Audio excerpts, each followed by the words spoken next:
दोस्तों, कोलकाता में जो हादसा हुआ उसके बारे में आप सब जानते होंगे। 9 अगस्त की रात 4 बजे ऑन ड्यूटी लेडी डॉक्टर का कितनी बेरहमी से बलात्कार हुआ। ये कोई पहला केस नहीं है। भारत में इससे भी पहले ना जाने कितनी लड़कियों के साथ ये दुष्कर्म हुआ। इस समाज में स्त्री का सम्मान कभी नहीं किया गया और ना ही आज हो रहा है। ये सब देखने और सुनने के बाद तो मुझे नहीं लगता कि इस देश में, इस समाज में स्त्रियों की कभी इज्जत भी होगी। ये समाज अब समाज कहने के लायक ही नहीं रहा। इस समाज में रहने वाले इंसान अब इंसान कहने के लायक ही नहीं बचे। जिस अंग से पैदा होकर इंसान दुनिया में आता है, उसी अंग की हवस में वो इंसानियत भूलकर एक दरिंदा कैसे बन जाता है। अब तक ना जाने कितनी लड़कियां इस हैवानियत का शिकार बन गईं और आगे ना जाने कितनी लड़कियां बनेंगी। एक छोटी सी बच्ची अपने छोटे से दिल के कोने में अपना एक सपना लेकर बड़ी होती है कि मैं बड़ी होकर IAS ऑफिसर बनूंगी, डॉक्टर बनूंगी, आर्मी में जाऊंगी, बड़ी होकर अपने माँ पापा का नाम रोशन करूंगी। आज अगर देखा जाए तो हर एक क्षेत्र में लड़कियां लड़कों से 2 कदम आगे हैं। बस वो हार जाती हैं तो इस समाज से, दरिंदों से, हैवानों से लड़कियां 4 दीवारी से निकलकर समाज से लड़कर अपने सपनों को पूरा करती हैं। लेकिन फिर एक दिन एक हैवान उनके सारे सपने, उनका मान सम्मान, उनकी पवित्रता, सब कुछ एक पल में रौंद देता है। ऐसा ही कुछ डॉक्टर मौमिता के साथ भी हुआ, जो हर एक रात को सुनसान गलियों से होते हुए अपनी ज़िंदगी को दांव में लगाकर अस्पताल लोगों को जीवन दान देने जाती थी। अचानक एक रात उसके साथ एक खौफनाक हादसा हुआ, जो उस भोली भाली लड़की ने कभी सोचा भी नहीं होगा।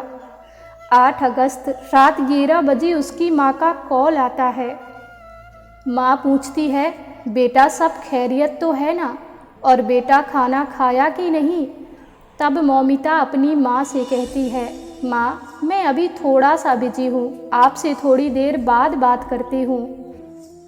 और उसके 1.5 घंटे बाद यानी कि 9 अगस्त 12:30 बजे में डॉक्टर मौमिता और उसके साथ 4 जूनियर डॉक्टर खाना लेकर सेमिनार हॉल में जाती हैं। और फिर 2.5 घंटे बाद यानी कि 2:30 चारों जूनियर डॉक्टर वहाँ से खाना खाकर निकल जाती हैं। मौमिता बहुत ज़्यादा थकी होने के कारण वहीं सो जाती है। और उसके बाद होता है एक बहुत बड़ा हादसा। और फिर बजते हैं रात के 4। फिर उसी रूम में संजय नाम के एक व्यक्ति का एंट्री होता है, जो शराब के नशे में धुत था। उसके बाद 40 मिनट बाद वो इंसान वहाँ से बाहर निकल जाता है। इसके बाद 5 घंटे बाद सेमिनार हॉल में एक जूनियर डॉक्टर जाती है और वहाँ वह डॉक्टर ऐसा दृश्य देखती है जिससे वह पूरी तरह से चौंक जाती है। और ये हाल केवल डॉक्टर का ही नहीं, बल्कि यदि आप भी उस स्थान पर होते तो आप भी चौंक जाते। कुछ ऐसा दृश्य आपके सामने होता। उस जूनियर डॉक्टर ने वहाँ देखा कि वहाँ मौमिता की डेड बॉडी पड़ी हुई है और होंठ से बहुत ज़ोरदार खून निकल रही है। उसकी गर्दन की हड्डी भी टूटी हुई है। उसके प्राइवेट पार्ट से भी खून बहती हुई आ रही है। उसके बाद पूरे अस्पताल में तहलका मच गया। उसके बाद उसके घर में इन्फॉर्म किया जाता है। कॉल के ज़रिए बताया जाता है कि आपकी बेटी ने आत्महत्या कर ली है और अब वो इस दुनिया में हम सब के बीच नहीं रही। ये सुनकर उसके माता पिता घबरा जाते हैं और तुरंत हॉस्पिटल पहुंचते हैं, जहां उनकी बेटी पीड़ितों की सेवा करती थी। जब उसके माता पिता अस्पताल पहुंचते हैं, तब उन दोनों को अपनी बेटी की डेड बॉडी से मिलने के लिए 3 घंटे वेट कराया जाता है और कहा जाता है कि आपकी बेटी ने आत्महत्या कर ली है। लेकिन मौमिता की डेड बॉडी को देखकर ये साफ जाहिर हो रहा था कि सच्चाई क्या है।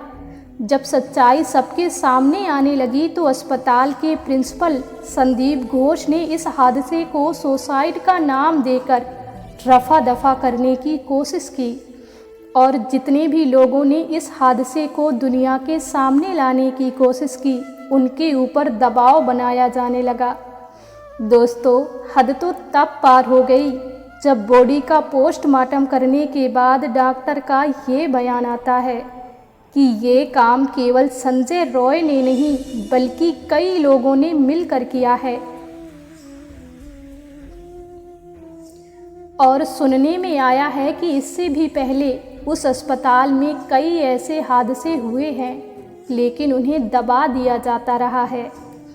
अब आप मुझे बताइए, क्या ऐसा देश, ऐसा समाज कभी तरक्की कर पाएगा जहां एक नारी को पहले पैरों तले रौंदा जाता है, उसके बाद हद तो तब पार हो जाती है जब लोग उसे आत्महत्या का नाम दे देते हैं।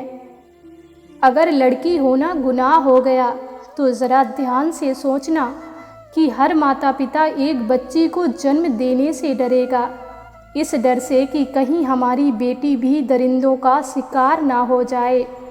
इसके रहते अगर माता पिता ने बेटियों को जन्म देना बंद कर दिया तो धीरे धीरे इस सृष्टि का सर्वनाश हो जाएगा और कुछ भी नहीं बचेगा इस संसार में।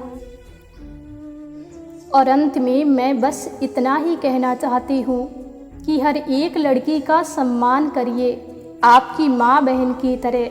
वो भी किसी की बेटी है, बहन है, किसी का सपना है, किसी के आँखों की उम्मीद की किरण भी हो सकती है, अपने बूढ़े माँ बाप का सहारा भी हो सकती है। यदि आप इस वीडियो के अंत तक बने हुए हैं तो आज एक शपथ अपने मन में ज़रूर ले लेना कि आज के बाद से दिन हो या रात हो, अकेली हो या अपने दोस्तों के साथ हो, जिस लड़की के आसपास आप हो वो कभी खुद को डरा हुआ महसूस ना करे बल्कि खुद को महफूज महसूस करे।